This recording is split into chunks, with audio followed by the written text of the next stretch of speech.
Hello दोस्तों, आप लोग स्वागत है इस क्लासेज में। आज के इस वीडियो में हम लोग social science syllabus of class 8 हम लोग पढ़ने वाले हैं। मतलब कि जो सोशल साइंस का जो सिविक्स है, सोशल एंड पॉलिटिकल लाइफ 3, उसी के बारे में हम लोग पढ़ेंगे। तो सोशल एंड पॉलिटिकल लाइफ 3 मतलब सिविक्स थर्ड हम लोग पढ़ेंगे। तो हम लोग ने क्लास 6 में सोशल एंड पॉलिटिकल लाइफ 1 पढ़ा था, क्लास 7 में सोशल एंड पॉलिटिकल लाइफ 2 पढ़ा था, और सोशल एंड पॉलिटिकल लाइफ 3 हम लोग क्लास 8 में पढ़ेंगे।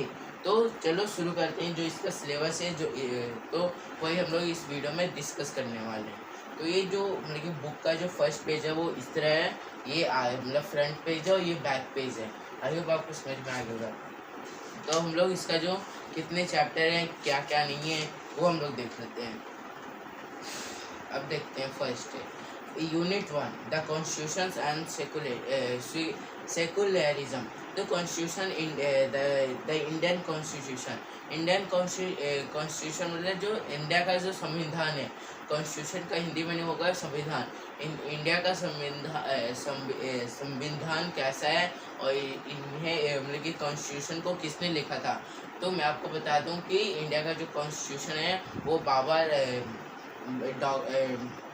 बाबा डॉक्टर भीमराव अंबेडकर ने लिखा था इंडिया का कॉन्स्टिट्यूशन से।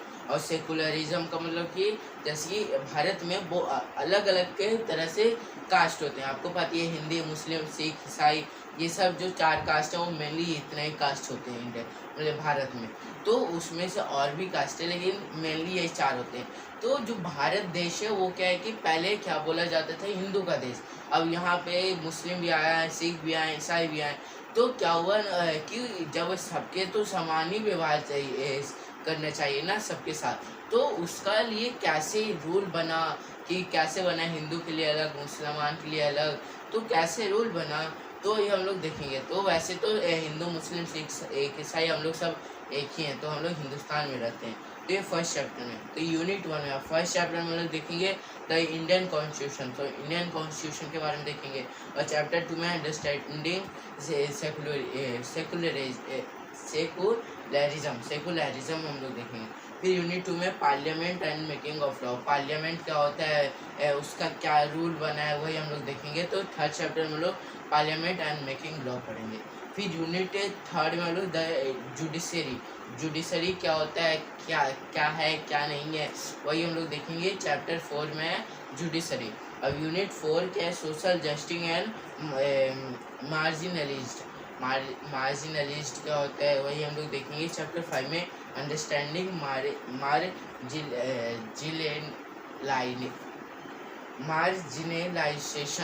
मार्जिनलाइजेशन। फिर लेकिन अंडरस्टैंडिंग मार्जिनलाइजेशन, तो यही हम लोग देखेंगे। उसके बाद चैप्टर 6 में कन्फर्टिंग मार्जिनलाइजेशन, तो ये देखेंगे। फिर यूनिट 5 में इकोनॉमिक प्रेजेंस ऑफ गवर्नमेंट है। इकोनॉमिक प्रेजेंस ऑफ गवर्नमेंट का होता है। तो इस चैप्टर 7 में पब्लिक फैसिलिटीज़, चैप्टर 8 में लॉज एंड सोशल जस्टिस। तो ये हम लोग का जो चैप्टर है वो बेसिकली यही है। एक तो आई होप आपको समझ में आ गया होगा हम लोग क्लास 8 के सेक्शन में क्या क्या पढ़ने वाले हैं। तो अगर आपको वीडियो अच्छी लगी तो लाइक शेयर और सब्सक्राइब करना मत भूलेगा। मैं मिलूँगा आपसे नेक्स्ट वीडियो में कोई नेक्स्ट इंटरेस्टिंग टॉपिक के साथ। Thanks for watching, bye bye.